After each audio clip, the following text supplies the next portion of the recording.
Welcome back to the 12 Talk podcast with me, Josh, and Mitch. We've got a very special guest for you today in Rob Staton.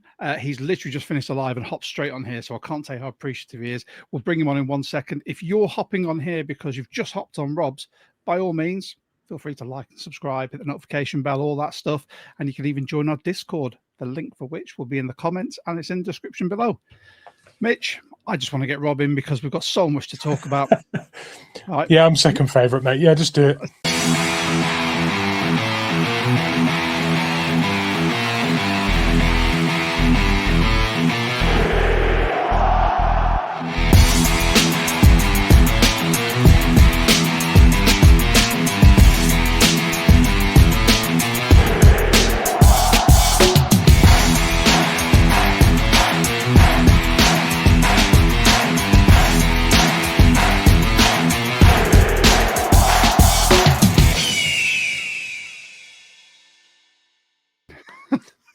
Rob, it's non-stop for you today, mate. Thanks so much for sparing some time. Yeah, well, look, it's a crazy time. I don't think any of us expected necessarily Seattle to be in the NFC Championship game. So we've got to kind of fit as much as we can in at this time, and then hope that it lasts another 2 weeks after this. That's very, very much where, I mean, I think I was on Across the Pod last week.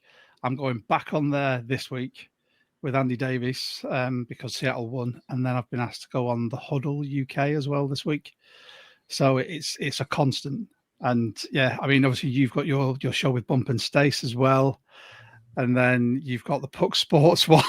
Yeah, you kind of have to lend collective and all of that.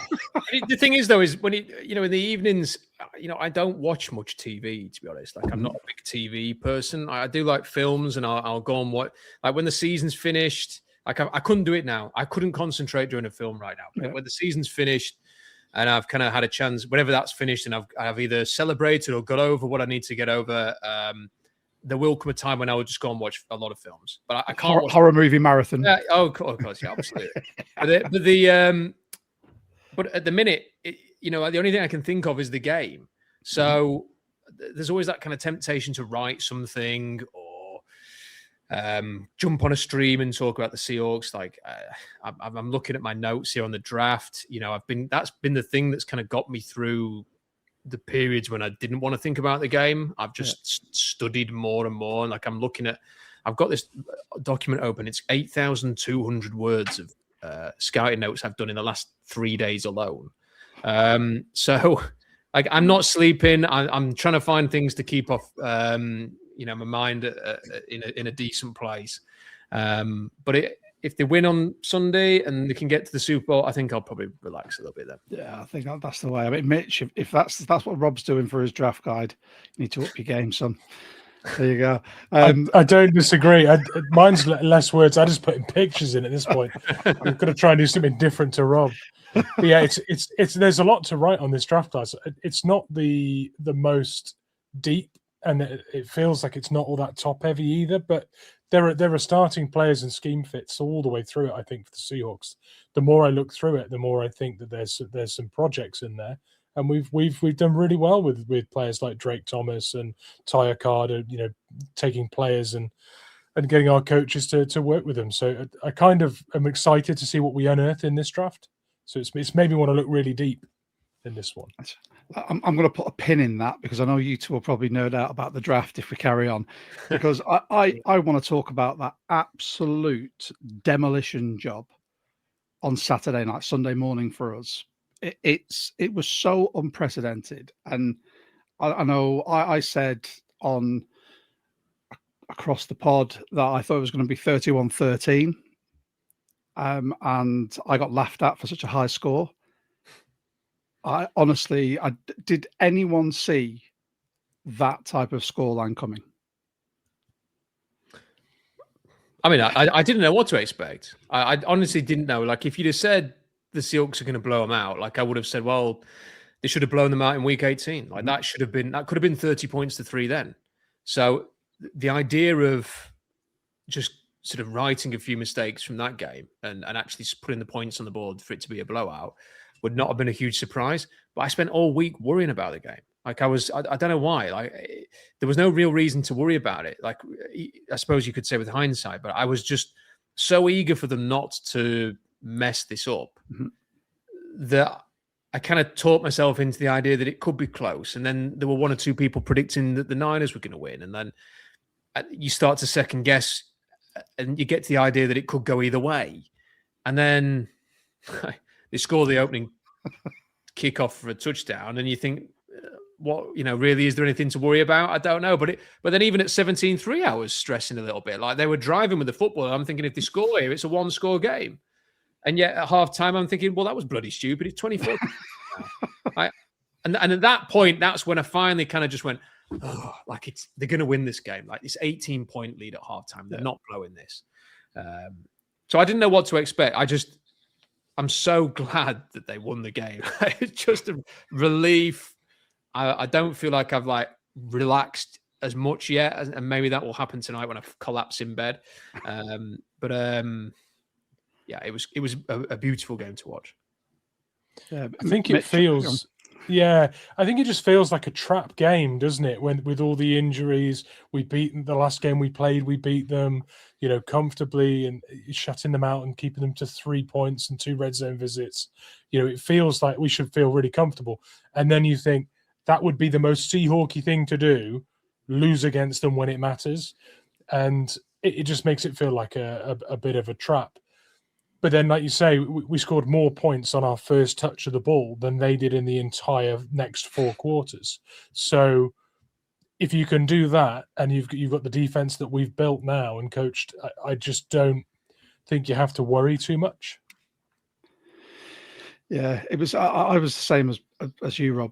I was so apprehensive about this game because as much as I as a fan have confidence, I have confidence in what Mike McDonald's built, and I think we've all addressed this on our pods, that the culture has changed, the confidence in this team has changed, the whole ethos around it, the fans' viewpoint has changed. But I couldn't help but have that thing in the back of my mind constantly niggling that the 49ers could do something here because of that rivalry that's been sparked, because they're dragging players in off the street, as Trent Williams said, to win the game. There could be a moment of magic. There could be some wide receiver we've never heard of who has a monster game.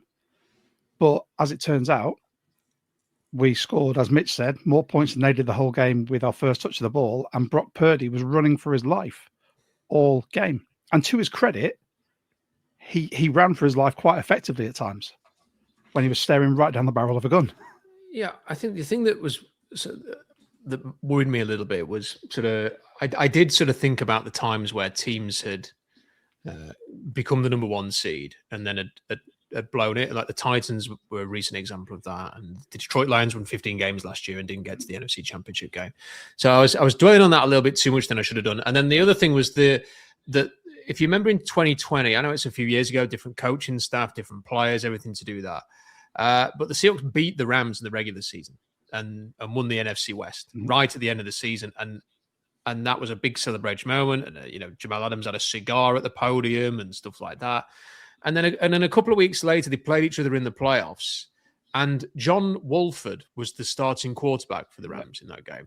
And he was that bad and he got hurt very quickly in the game that they had to bring an injured Jared Goff who'd got like a thumb injury, which meant he couldn't play. And the Rams battered the Seahawks. And I remember thinking on that, like, how have they blown this? Like, it didn't make any sense. Like, the Seahawks had a great opportunity that year to have a bit of a run, and they didn't take advantage of it. And you sort of think of those things. But this is a very different team. It's a very different coaching staff. There's a very different mentality. And I think the only thing with me is, like, everyone's a fan in a different way, aren't they? Like, some fans this week will be, like, quite bullish, and they'll stick the chests out, and they'll talk about having no fear and fully expecting the Seahawks to win. And if the Seahawks do win, I'm sure they will come back afterwards and go, what were you all worried about? And they'll call me a wet lettuce, and they'll be absolutely right to do that because I am. And they'd say all these things. Sort of my view as a fan is like when my teams have got into these situations where you can see the little glint of light that's like the trophy that's shining in the distance, and you think it's so close now, is to make sure that you finish it. And like when I think of England blowing the Euros against Italy, like it was so close and yet so close to a moment of like an unforgettable moment in your life that you never forget. And it was snatched away. And I was miserable as anything for like 3 weeks after that. You think of the last Super Bowl the Seahawks were in, you're like, you're that close to winning it. And instead it's the team implodes, everyone falls out. Everyone thinks that Pete Carroll was trying to mastermind Russell Wilson to be the MVP. I mean, all that conspiracy theory nonsense. And you have to see that bloody replay 1,000 million times on Sky over the weekend. And I tell you what, get ready, because if the Seahawks end up playing the Patriots in the Super Bowl, you are going to see that play like more than you will ever want to. It's just going to be relentlessly replayed. So the point I'm getting at here is that my style of fandom is to just be worried about not capitalizing. And this is such a massive opportunity now. We have a great team. You are going to play the Patriots or the Jarrett Stidham-led Broncos in the Super Bowl. You wouldn't be guaranteed to win that game, but you'd have bloody taken that a few months ago, presented with it. And the one thing you have to do is win a home game against the Rams, a tough opponent. I don't care how you do it. Like, it can be the worst game of football we've ever seen. I don't care. It can be 1 point or it can be 35 points again. Just find a way. That's all I want. Just find a way to get it done. Please, somehow. Do you find the thing that with being an English sports fan and an ex-sportsman and obviously supporting teams like the Seahawks, I have this psychological scarring where I've said it before. It's like I've been hurt too many times to get my hopes up. I try and stay on that level where I'm like, we could win, but we could lose. So I'm going to mentally prepare myself for absolutely everything. And I don't want to be that negative Nelly, but like I said, I've been hurt too many times where I have to mentally prep myself. So if it does happen, I don't assume the fetal position and cry in the corner of my living room. And I think that's kind of where my brain is constantly at. And I don't think it should be. With the way this team is, like I said, we're number one DVOA team and our defense is elite. The offense is starting to pick up speed. You know, Ken Walker has come into his own as an RB1. And Ken Walker's someone who I've picked the bones of this year because he's not been effective. But then we saw him on Saturday and he looked like the Ken Walker everyone was raving about. Season 1 Ken Walker. But I think it's just, I still stand very warily, knowing those facts, and they are facts, but I still know what sport's like, that you can rip defeat from the jaws of victory.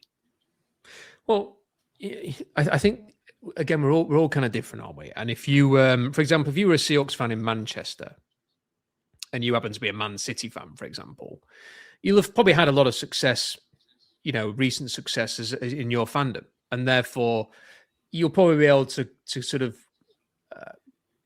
part everything that you know, the good and the bad, and you know, the rough with the smooth and stuff like that. But as someone who's from Rotherham and has worked on a patch with 6 local football teams that none of them have ever had any real sustained success at all. And I don't, you know, as a journalist, I don't have, as much as the fans around here constantly tell me that I either love or hate this, that team or whatever, you know, I don't. I just cover the teams because that's the job you've got to do. So that means I push everything into the Seahawks and to England. And England have only ever given me hope and then crushing disappointment. And I don't handle it well. Like I did not handle England losing to Italy well at all. Like we went on holiday to Norfolk straight after that game with my wife's family, my in-laws. And I don't think I spoke for like 3 days. Like I for 2 weeks, I was in this foul mood where I just couldn't stop thinking about what they should have won that tournament. And then I went to Germany in 2024 for the final, and then they lost again.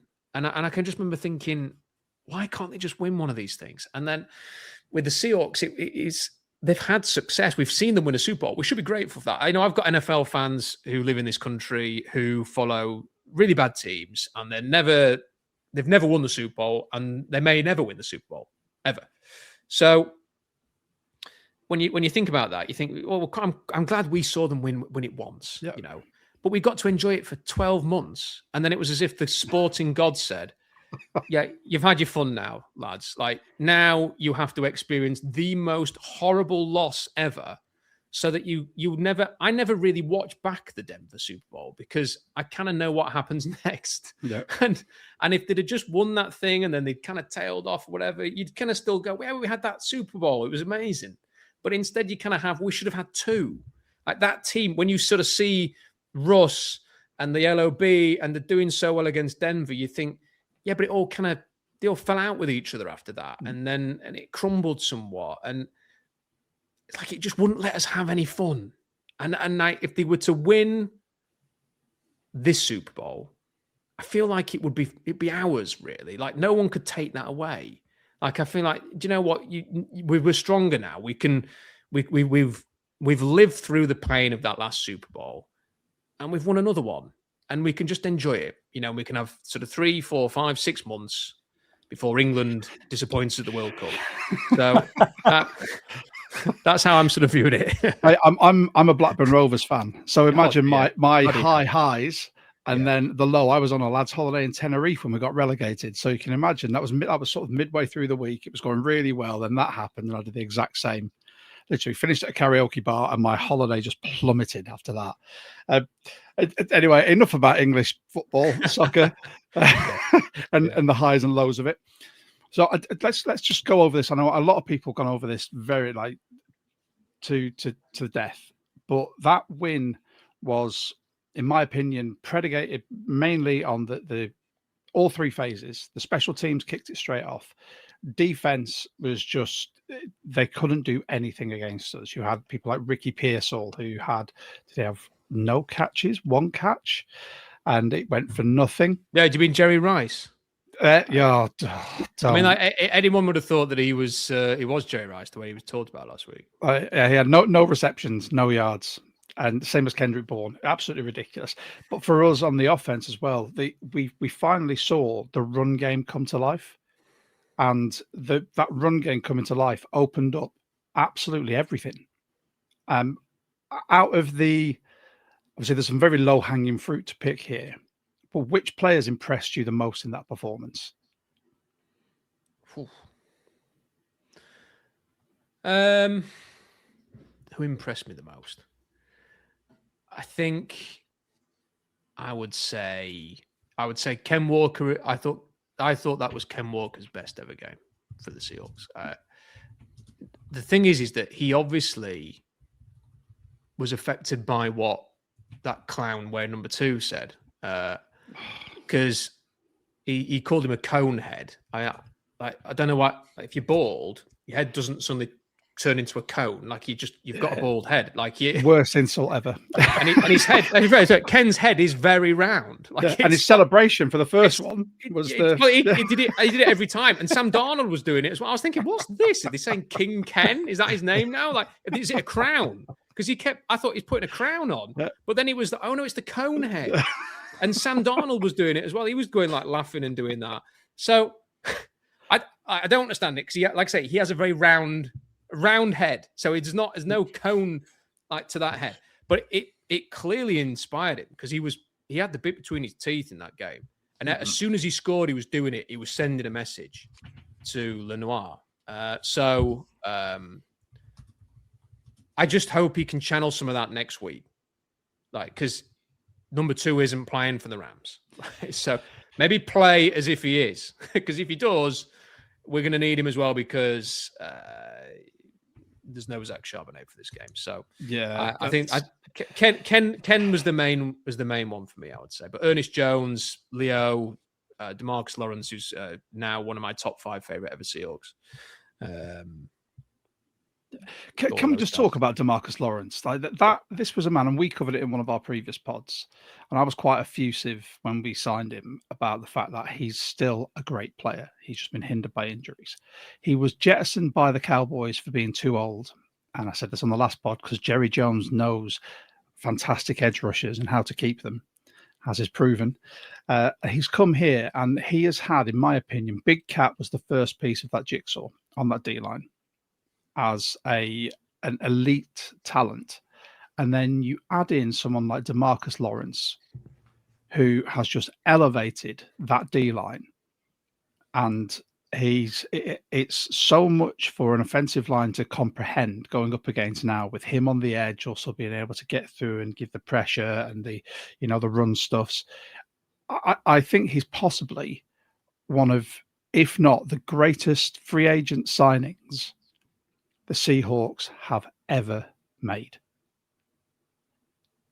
Just pure transformative player. I completely agree. I mean, I love everything about him. Like, for me, it's kind of like that alpha energy that he has. Like I think you need players like that in the game of football, where you have to stand up and win in the trenches. That's where the games is. It is rhetoric. It's a cliche of games being won in the trenches. But typically, if you are significantly better than the other team in the trenches, you will win the game. And you need some of those guys. Jerry Brewer wrote a piece for The Athletic yesterday and said that all of the Seahawks defenders have got crazy eyes. And I can remember, I think Davis Hugh, who used to be quite prominent on Twitter during the LOB days, we used to say that there was, the Cams, the Marshaws, the Richards, the Earls, they had crazy eyes. And that is, it's not an insult. It's a compliment for like the NFL players. Like, when you're like looking across at the defense and you can see those guys. And there was a game against Carolina a few weeks ago, and they're all in the tunnel, and DeMarcus Lawrence is like, whoa, whoa, whoa, whoa, whoa. And he's barking like a dog. And I just love all that stuff. And like, there's a reason why Marshawn's on the wall behind me and Cam's just down there, because they're the players that I like to watch. I like a physical brand of football, and DeMarcus Lawrence is the exact personification of that. And I don't think you're here without him. Like, I genuinely don't think you are here. It's not about having. He's not Max Crosby. He's not Myles Garrett. He's not Nick Bosa. He's a 6 to 8 sack guy at this stage in his career, but defends the run better than anybody else probably at his position this year, other than maybe Max Crosby, and has just brought this intense physicality to Seattle. And yes, he is one of the best free agent signings, and I freaking love watching him play for the Seahawks. And I am desperate to see that guy. No disrespect to Devon's, like, needs to be careful here, because there's room for a picture. He's going to get relegated. There's a room for DeMarcus Lawrence holding a Lombardi trophy right there in the middle of Marshawn and Cam. What a picture that'd be. Yeah, I'm just saying. He better intercept Matt Stafford in the next game. I wanted to ask one question, Rob. From all your content, I always seem to catch a bit of love for John Schneider and the job he's done this year. You always find a way to bring it back. The decisions replacing DK and the decisions replacing Geno, the free agency stuff, the mid-season train for Shaheed. There's so much, and we've just been talking about the free agent pickup with DeMarcus Lawrence. But this is going to seem like a funny thing to say, but how good was the decision of Mike McDonald at the beginning of the season to remove the Legion of Boom stuff in the VMAC and invite this defense to carve out their own identity? Because it seems to have correlated massively with just the kick on with the defense and their identity and the character.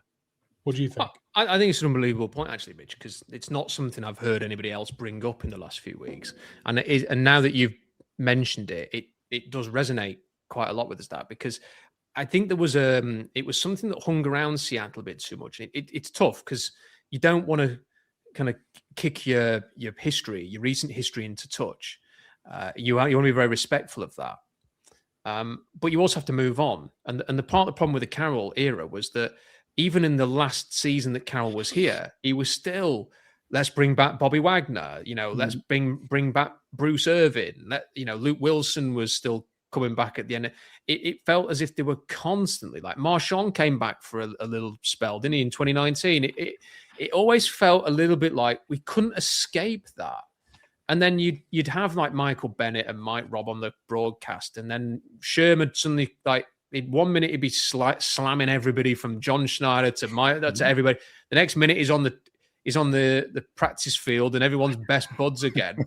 Like, and he just couldn't escape all of that stuff. And when when the stuff was removed, I remember thinking, I couldn't care less.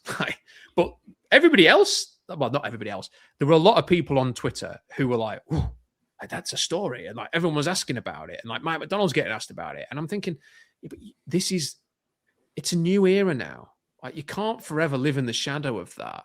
And they have created a personality and an identity. And I, they've given themselves a nickname now, and it seems to be attaching, seeing as the team's doing well. I think there is something to do with that. I think that was probably one of the most significant things that has happened in the last 2 years, is saying it's not a disrespect thing, but it's time for something different. And this is a very different cast of characters, isn't it? It's not, there's no real like proper holdovers from the significant Carroll years. Mm-hmm. All of the main players have either arrived in the last 2 years, or they were only kind of like, they were drafted when Carroll was here, but they've had their best play since he's gone. So yeah, I think you've actually made the most pertinent thing I've heard probably in the last couple of weeks. So well done.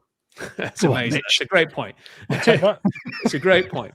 And if anybody else brings that up over the next week, I will make sure that I give you a shout out for being the first to bring that to the table. If not, feel free to shout it out as well. Anyway, yeah. I mean, yeah, it's. I don't think it can be understated the influence that Mike McDonald's now had on this team, from his locker room speeches to the personnel he's brought in to the mindset he's got everyone sort of bought into, which we all thought, and you mentioned Twitter, and I mentioned Seahawks toxic Twitter quite a lot. When Carroll was jettisoned, there was so much said about it, so much. And I, as a sports coach, went, it's time. The game moves past people. And I think the proof is now in the pudding that it moved past Carroll. Look at what happened with the Raiders and him trying to, assemble the same cast that he had at the end of his Seahawks tenure. And look at what Mike McDonald's done now with this team and with how we're playing, the fact that we are playing some foot to the throat football. Because I will hold this to this day. If that game started under the Pete Carroll era, the way it did, Pete Carroll would have sat back, would have absorbed so much that it would have been bend, but probably break in the end, because we wouldn't have just gone for it. We wouldn't have been that aggressive. And I think that is a statement to be said for Mike McDonald. Can I just say on that? Because Carroll's favourite thing was, can you win a game in the first quarter, second quarter?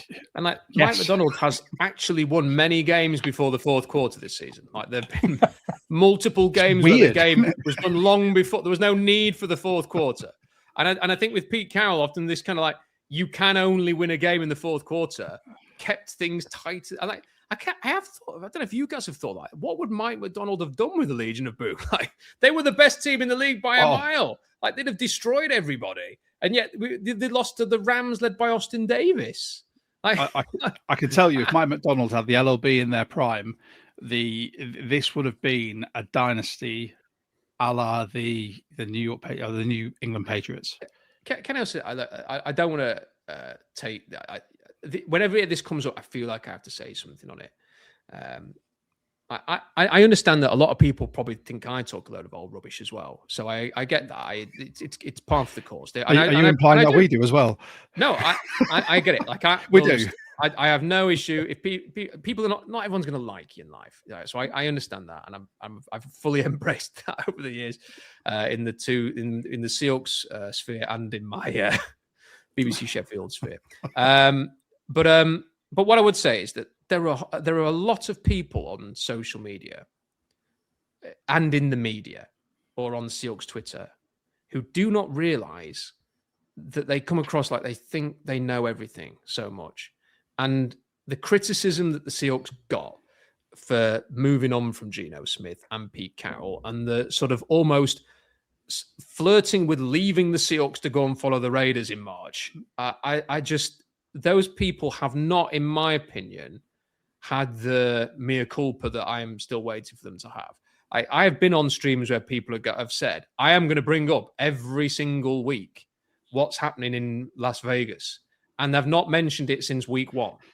because they beat the Patriots and everything was amazing, and Seattle lost to the Niners. I was at that game, and I was with Robbie, who I stream with, and we were leaving the stadium, and there was a guy yelling at the top of his voice to everybody, "I told you they should never have traded Geno. They've made a huge mistake." Donald Trump. No, they've done it. I should have. I told you. And we were like, "Oh my word!" I was like, "I'm not going to say anything." But those people, they were so sure that the Seahawks had got this wrong, and they were so convinced that Geno's a top 10 quarterback, and Ben Solak writing that it took all of the power and energy that he had not to rank the Raiders coaching staff in the top 5. Like, they've got the number 1 overall pick. Like, clearly, it's time to accept that the Seahawks got this completely right. Mm-hmm. Jody Allen, Burt Cold, John Schneider, Mike McDonald, his staff, these players. My word, if they proved the doubters wrong. And as somebody who thought they'd have a great season this year, and having to listen to a lot of people say they thought they were going to crash and burn or be average or win 9 games, it's actually made it all the more enjoyable to witness the Seahawks be this good and the Raiders be that bad. It's like being good out of spite. And I am a child for saying those things, and I accept it. But I'm all aboard it. I'm not going to lie. I mean, you mentioned it as well on your stream just before this. The injury to Zach Charbonnet, I think, it's a meaningful one. We were lucky that K9 sort of come along, but it means if I'm just going to look ahead to next season before we look at the championship game, it means next season we could end up having a backfield if K9 resigns. Or has he earned himself an absolute bag with the performance he's just had and whatever he does for the rest of these playoffs and possibly the Super Bowl? Possibly Kenny McIntosh when he comes back fit, George Halani, Cam Akers may come back, Velus Jones, because as you said and Mitch has said as well, there aren't any real running backs in this draft. What is your take on that one? Well, I always think when you're kind of like trying to analyze what's going to happen, you've got to kind of listen to the right people. So one of the right people, in my opinion, is Brady Henderson at ESPN. He is very well connected with the Seahawks. And when he says things, I think you have to listen. And he has pretty consistently seemed to suggest that it feels somewhat unlikely that Ken Walker would be re-signing. And I don't know if that's a philosophy thing from the Seahawks point of view. Like, we're happy to draft running backs early and have them on a cheap contract, but we don't want to pay them $12 million a year. If Ken Walker plays the way that he did on Saturday, next Sunday and the Seahawks win and they win the Super Bowl and he's, let's say, the MVP, he's probably going to get a contract the same as James Cook's contract. So, are you wanting to pay him $12 million a year over 4 years or more? Like, those are the kind of questions you've got to ask when you are also next year going to have to pay you're going to pay Rashid Shaheed because they're going to keep him. Brady has suggested they're going to pay Jackson Smith-Njigba and Devin Witherspoon at some point next year. That'll probably be in the summer. And then you've got Derek Hall has got 1 year left in his contract. They love Derek Hall, so the chances are that they will try to extend him. And you've got Kobe Bryant, who they've already tried to extend. Like, you can't just keep paying everybody. Like, when you sign somebody and you guarantee them money, that money has to go in escrow. So whilst Seahawks got a lot of cap space, you don't have a bottomless pit of money that can just be spent right here, right now on guaranteed contracts. So something has to give. Like, somebody has to move on. And equally, if you're going to say, well, maybe Ken Walker, you then start to wonder, well, does Tariq Woolen, like, what do you do there? Like, you're kind of going through there's a large number of players now that you're having to think, what are you going to do with? So I don't know what's going to happen with Ken Walker. I think right now, I want him to put Seattle in the worst possible bind by just having the 2 best games of his career coming up next, so that you have to wonder whether you have to pay him. But I think if he moves on, you then have to look at the trade market. I am just such a fan of Devin Achane, and the Dolphins were open-minded about trading that guy. If they still are, they've just appointed a new coach today. I don't know what his mindset will be, but if they want to build stock and rebuild that team, they might be open-minded about that. He's somebody they could look at. There's one or two veteran free agents. You could, look at other people that you might be able to trade for. And look, the running backs in the draft they're not very good. Like there's players that I like, but I don't see them as players who are necessarily going to lead your running attack in the NFL, like Emmett Johnson, Mike Washington Jr. But at some point, let's say a Jadarian Price or a Katron Allen or somebody like that might be of a value pick to you. So you've got to kind of look at it and see what's out there. But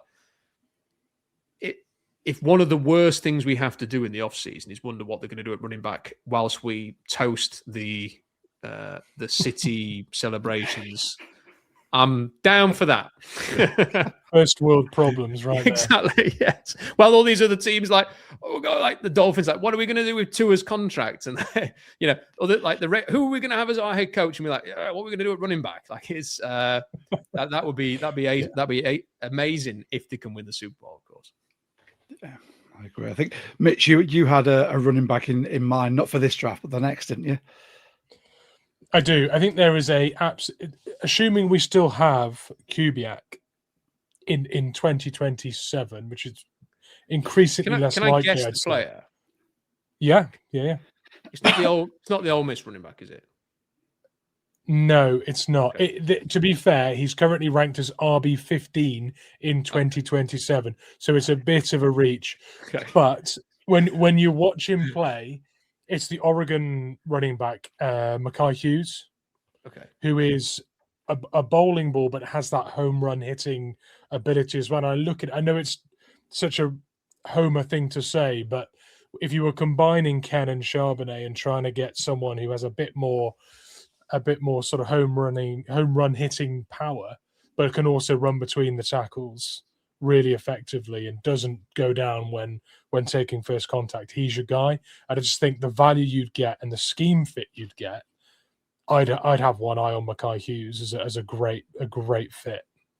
I will check him out. While we're on it, I'll just very quickly. I think Mark Fletcher at Miami looked really powerful, strong. K'Wan Lacey at Ole Miss is just freaking awesome, man. And I'm interested to see what Raleigh Brown does. He's transferred to Texas from Arizona State, so we'll see what he does. There's plenty of interest there. I think scheme fit will get all the way through. Actual starting quality, sort of starting caliber players. If you're finding a replacement for Ken, that's where you struggle. So I think you're right about free agency or trade being the route. But we're going to be a really hot destination for teams. We are. I genuinely believe that now. Like, especially defenders. Like, why would you not want to play for Mike McDonald? Sorry, I said teams. I meant players. I just think free agency is going to be so interesting because we're not going to need to offer as much money as other teams as a strong contender with a great, solid defensive scheme. I think players will clamour to get to the Northwest for once with what we've put on show this year, and that is really refreshing. Because before we had to be the highest bidder. You look at free agency recently, we weren't popular. We needed to pay over the odds to get players, and now people are going to be queuing up, I think. Agreed. Well, I want to get to some hyperbole. No. I want to look ahead to the NFC Divisional Championship against our division rivals, our conference rivals, the LA Rams. Now, I was listening to your pod earlier, and Rob, I share the exact same sentiment as you, that whilst you're going to play a good team regardless, if it came down to the Rams or the Bears, I would have preferred to have taken our chances with the Bears. The Rams, much like the 49ers game, I have that thing in the back of my head, which it fills me with a little bit more worry playing that team. Mm. And it's not just the fact that they've got a great D-line. Sean McVay is a great coach. Matt Stafford is a seasoned professional quarterback. Puka Nacua is, I think you said, was it by PFF's metrics, the best player in the league. That's what they said. He's played the best this year. Yeah. You know, they're always tough games. And I just want to sort of look ahead to that. I mean, with the fear I have, I'm looking at you now, Rob, to try and quell that fear, make me feel a bit better, and anyone else that's watching. what would you see as keys to victory? Well, when I was doing my stream earlier, I feel like I needed to sort of just voice all of my concerns to get it off my chest. And now I genuinely, I mean this, I feel a lot better now. Like having said what I needed to say, I actually feel a lot more positive about it, about the game. And it's funny how your mind sort of tricks you that way. I went into that stream thinking I'm going to say this, I'm going to say that. And now I've kind of said it. I do feel genuinely a bit better about it. I think the best thing, the best chance Seattle has is to play a clean game, a game of football, because as I mentioned on the stream, you look at I'm going to ignore the win at the end of last season because that was against mostly the Rams backups that they won on the final game. But you think of the game in Seattle last season, Geno turning the ball over, big play downfield in overtime, mistakes cost you a chance they threw away that game. They should have won the game. They didn't win the game. They threw it away. And then this season, they threw away the first game, and that was four interceptions from the quarterback. If you threw 3 interceptions, you probably win that game of football. That's how crazy it was. And then you look at the most recent game in Week 16. Darnold again had 2 interceptions. You were again giving up big plays downfield to Puka Nacua in overtime. You've created problems for yourself. If the Seahawks can avoid doing that this time, just don't turn the ball over. Accept that Matt Stafford is going to make some plays, that Puka Nacua is going to make some catches, that Sean McVay is going to score some touchdowns on offense. Accept that those things are inevitable. You're playing a good football team. But if you can avoid the back-breaking errors, Seattle has a better special teams unit by an absolute mile. And Seattle's main strength, their defense, matches up against LA's biggest strength, their offense. The other matchup, your offense against their defense, I think there's opportunities there for you. So if you play clean, that offense versus Rams defense matchup plus your special teams advantage, for me, should win you the game. Whether it's by a field goal, a point, 10 points, whatever it is, that should be enough. So my hope for this is, I'm not suggesting that they just punt every time and play the most conservative game of football ever, but you just play the percentages. It's not exciting. It's not what the cool kids want you to do on social media. But I think if you just play the percentages and avoid massive back-breaking errors, they'll be okay. It's that Fast and the Furious quote, isn't it? Doesn't matter if it's whether by an inch or a mile. Winning's winning. Just win. That's it. I'm very much in the same sort of vein with you as that. Mitch, do you have any keys to victory? What would you think? I have the main key to victory. I have the key to victory. Can you tell Mike McDonald? No. I can. It's the 12s. Oh, good. Genuinely think this will be the loudest Lumen has been in many, many years. And we saw them back, tipping the Richter scale with the return, first play of the game against the 49ers. I think the 12s turning it up on game day, getting loud, getting raucous, bringing the energy. I think this fan base have everything to be excited about. 2 huge playoff games against the 49ers and the Rams at Lumen. You cannot ask for more. And the prize that they're screaming for is to win a Lombardi trophy in Santa Clara, the home of the team that have been on the precipice of winning a Super Bowl for years and narrowly missing out. You get to just waltz in and do it on their turf. Get loud. That's the key to victory. That would be pretty special, that wouldn't it? To win it in Santa Clara. And I suppose that's the one positive about the Bears not winning, is because the Chicago Bears fans have been so starved of any kind of success over the years that you better believe they would have snapped up a load of tickets and would have filled probably their quota of fans in the stadium. They would probably have taken even more than San Francisco had taken last weekend. And now you've got the Rams, and that just they don't have a big fan base, and they're not going to flood Lumen Field, and it's going to be 95%, if not more, Seahawks fans. And I'd love someone in that franchise, in that organization, please just spend the next 5 days thinking of ways to get that crowd going.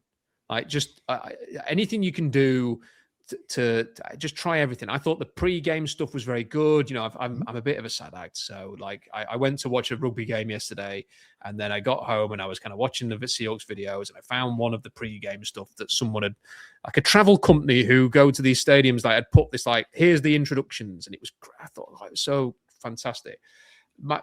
And I know this is a controversial take for some people because they want to see the owner do the 12-man flag, and I understand that. And if Jody Allen is up there, I'm not gonna waste any energy complaining about it. Like, I'm not bothered. But for me, Paul Allen doing that was because Paul Allen kept the team in Seattle.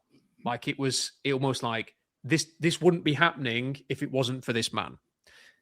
With the greatest respect to Jody, she's inherited the team from her brother's sad passing. Like, maybe she's there to sort of embody everything that Paul Allen was, and that's why she would still do it. But she's different. She's not the one who saved the team. And I think in an instant like this, you know, Jody will get a great reception.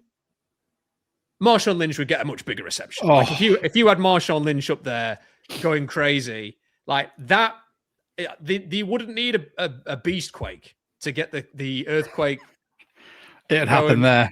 It would happen with him there. And just the thought of, like, him getting everyone going and the Seahawks defense coming out first, you know, that would be unbelievable to me. Like, I'd be shouting at home. The neighbors would be terrified, thinking something's happening next door. It would get me going 5,000 miles away. So I want to see Marshawn. I don't know if Marshawn wants to do it. Like, he's you know, Doug Baldwin's done it twice now. So, like, I don't know if there's certain players who just don't fancy it. Like, it's not their thing, but God, Marshawn, get just up there, man. If you will go around a hotel and go up to 49ers fans and go, are you a 49ers fan? If you, like, he's that much of a Seahawks fan at this point, get up on them stairs, get up that bloody staircase, and go and get that flag in the air, man, because that will just take the roof off if he does it. That'd be absolutely superb. Oh, I'd love to see that. I mean, the one thing, obviously, you went to, was it Saints Scarlets, wasn't it, you went to watch? Yes. Underwhelming rugby introductions are something that I'm very accustomed to, especially when you go and watch the NFL and you go, if we had some of that pageantry in rugby, imagine the eyes it'd get. But anyway, let's not divert to that because I'll talk about that for ages.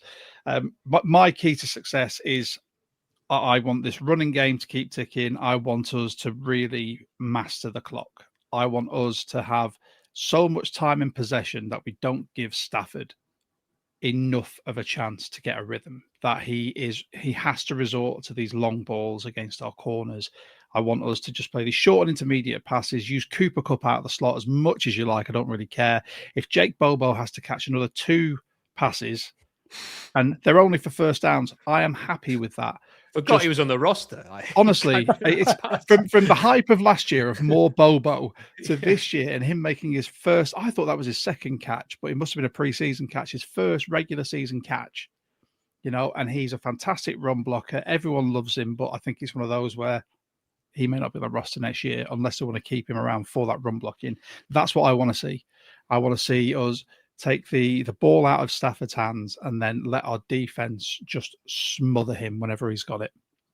That is what I want to see. That's what I wanted to see all season. And with that, before we sign off, give us 2 players that you want to see big games from, Rob. Sam Darnold. And that doesn't mean he has to throw for 350 yards. A big game from Sam Darnold is not turning the ball over and making the plays you've got to make. And he's done that very well in some big moments now. Like he's done it in the 2 games against the Niners. He did not turn the ball over. It's very easy to say, well, they scored 13 points against the Niners in week 18. He made some big time throws in that game. And that was really important. And when you think back to the Rams game last time, he was, you know, that final drive, that was just surgical, really. Yeah. What he did there, that's as good a drive as you will see. That was Mahomes-esque at the end of the Super Bowl when they beat the Niners last time.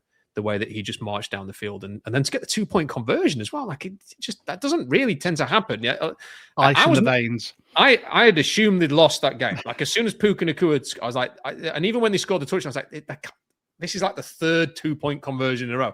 this is not happening. And then it did. And it was like the best thing ever. So for me, it's on him probably more than anything. Not because he has to outscore Matt Stafford or anything. He just has to do his job. And I have faith in him. And I think it's stating the obvious that in the NFC Championship, your quarterback needs to play well. Yeah. So I'm going to say him. And then the other thing I would suggest is you've got to impact the other quarterback. Like, you have got to find a way to force Matt Stafford into mistakes. You've got to hit him. You've got to make his life uncomfortable.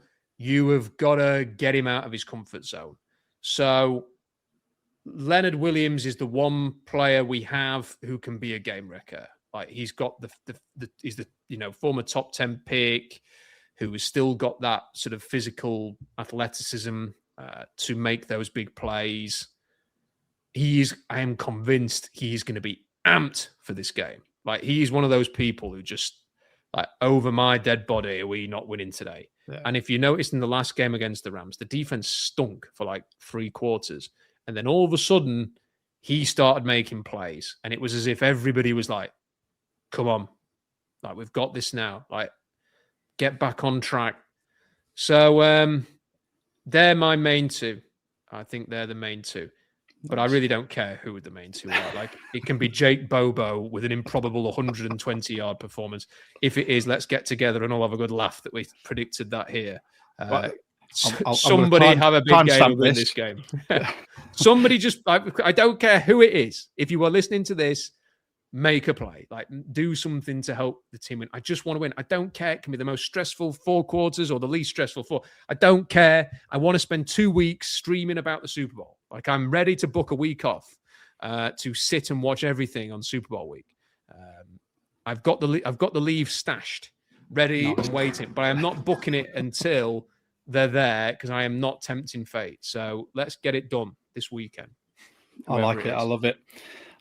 Well, I'm very appreciative of your time, Rob, because I know you have been busy, and as you were saying on your pod earlier, you're not feeling great. So thank you so much. I feel your pain. I've not caught up from Saturday. I had like a 4-hour nap yesterday because my wife was like, you need to sleep. And I'm still tired today. Do you want to tell everyone, most people that are watching this probably subscribe to you, but tell them what you've got coming up, where to find you. So tomorrow I will be with Bump and Stacy. So if you're in Seattle, that is 12 noon on the radio. And then I will post the YouTube video on SeahawksTravelog.com. Seahawks Collective, 5 p.m. Pacific time, 1 a.m. England time. So watch that Wednesday. Watch that Wednesday morning, yeah. And then Puck Sports in a more agreeable time of about 6:30, which is live, and then I'll post the video of that. And then I don't know, like I might do a bit of streaming later in the week with Adam and Robbie, and I might. Yeah, I've got so many things to write about, but a lot of it is draft stuff and off-season stuff, and I kind of feel like I'll just keep my powder dry on that for a little while longer, just because there's like there could be an abrupt finish to the season on Sunday. People might want some distracting articles next week, but at the same time, if they win, then I'll probably stick some of that stuff out next week as a little filler in between there. Can we just please win this game? Oh, yeah. I feel like it's going back to what we were talking about earlier. I feel like for the amount of energy I have invested in sports fandom in my 41 years on this earth, I have not got when you like, if you had like a Sky Bet account and you like kept putting a $5 on like a little accumulator, you'd feel like, you know what, I'm probably going to win 20% of the time and I might just about break even. I don't feel like I broke even yet from my commitment to being a fan of sports. So, a couple of good things happening this year would just about maybe tip the balances to that. So can we just like get back to the Super Bowl, please, and have a chance of winning this? I pin all of my sporting hopes on the Seahawks because in my 41 years, I've seen a team win a premiership and then get relegated. I've seen the Seahawks win a Super Bowl and then we don't talk about the next one. I've seen my rugby team Wasps go from European glory to being no longer. And then England we'll wait and see with that one. But I mean, I again, just thank you so much for coming on. Thank you so much for jumping in the comments, everyone, as well. If you are new to this channel, you can like and subscribe. It really helps us. We're the UK Seahawkers official podcast. I am not sure, Mitch and I will work out. We're going to be on Across the Pod with Andy Davis this week. And then the Huddle as well is coming up. The Huddle UK, you can find them all on X and all the other social media platforms, as you can with us at 12 Talk Pod on X, Instagram, Facebook, TikTok, all that type of stuff. And I am so pumped for what could happen this weekend. Well, we all deserve this. You know, we're the ones who stay up till bloody 1 o'clock in the morning to watch these things. So we go to bed at like 5, 6 in the morning. So I feel like we deserve this. So football, you know, can the footballing gods just give us just smile down about? Throw us a freaking bone this week. Like, come on, give us something, dude. It'd be awesome. I'm doing dry January, so it was so nice to have my first drink for a month during the Super Bowl. So I can remember, you know when England got to the final against Italy, I don't even like champagne. I'm not a big drinker, so like, but I bought it and I said I am going to drink the whole bloody thing. Like in like, so if they and I'm going to run to the pub and I'm going to get in there and I'm going to go mad. And then I didn't get to do it. The champagne was never drunk, so maybe I can go and find that wherever it is now. Just that off. Get it in the fridge now. Yeah, like I almost don't want to put it in the fridge in case that's the jinx. So I just got to leave it warm and then just go, sod it. I was going to say, warm champagne, just as everyone intended for it to be drunk on a park bench in France. If you didn't like it cold, Rob, you're not going to like it warm. No, I'm not. I don't like champagne. I don't know. I just felt like I'm going to do something crazy. So, you know, let's just channel our energies into. I'm not religious. I'm not. I'm not really that superstitious, as surprising as that might sound, or anything like that. And here I am. I'm praying to gods and calling on us to put our collective energy into this to win a Super Bowl. Like, what am I doing? Like, I don't. I'm the same. I don't do those sending positive vibes, but I am trying to send all my good vibes, if they do appear, like if they are a thing, over to Seattle to our boys, and. Yeah, with that, I'm just going to say another thank you. It's been absolutely amazing having you on again. We'll have to try and get you on sort of pre-draft so you and Mitch can do some draft nerding, and I'll sit here taking notes because that's kind of what I usually do with that. The best kind of nerding. Yeah. That is, well, that's subjective. But yeah, thank you to Rob. Thank you to all of you for joining in. We've been the 12 Talk podcast. That over there is Mitch. My name's Josh. And I just want to say a massive go Hawks. Let's just hope and pray to whatever deity you pray to that this NFC Championship goes our way and we can get into the big dance. Until next time, turn up to 12 and go Hawks.